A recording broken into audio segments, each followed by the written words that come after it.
In the ancient city of Thebes, a tragic tale unfolds, a story of fate, prophecy, and a man's desperate attempt to escape his destiny.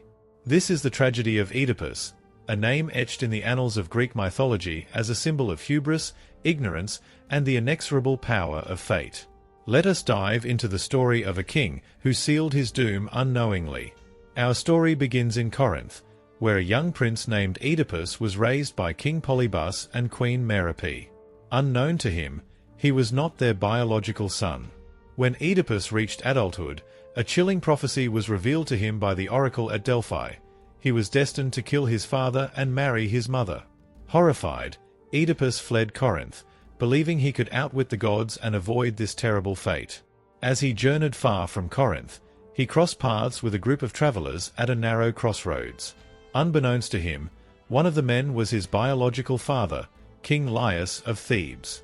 A heated argument erupted, and in a fit of rage, Oedipus killed the man and his entourage, fulfilling the first part of the prophecy without realizing it. Meanwhile, Thebes was in turmoil, plagued by the Sphinx, a monstrous creature who devoured anyone unable to solve her riddle. When Oedipus arrived, the city was desperate for salvation. The Sphinx posed her challenge. What walks on 4 legs in the morning, 2 at noon, and 3 in the evening? Oedipus answered wisely, man, solving the riddle. The Sphinx threw herself from a cliff, and the people of Thebes hailed Oedipus as their savior. They crowned him king and offered him the hand of their widowed queen, Jocasta, his mother, though neither of them knew it. And the years passed, as Oedipus ruled Thebes with wisdom and strength. But a plague struck the city, and the oracle of Delphi declared it was due to the unpunished murder of King Laius. Determined to save his people, Oedipus vowed to find the culprit, unaware that he was seeking himself. He summoned the blind prophet Tiresias, who reluctantly revealed the horrifying truth. At first, Oedipus refused to believe it, accusing others of conspiracy. But as evidence mounted, the pieces of the puzzle began to fall into place. Jocasta, realizing the truth before Oedipus, tried to dissuade him from his search.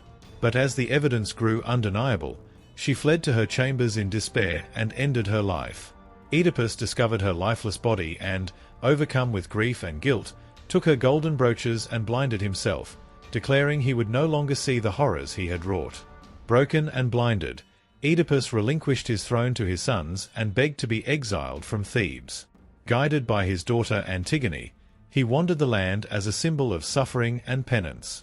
Though his life ended in obscurity, his story lived, to be a reminder of the fragility of human pride and the inescapable grip of fate. The tragedy of Oedipus is a tale of fate, pride, and the consequences of human error. It reminds us that no matter how far we run, the threads of destiny guide our lives in ways we cannot control. His story, immortalized by Sophocles, continues to echo through time. Join me in the next chapter as we continue to dissect the Greek mythology, and as always, please subscribe.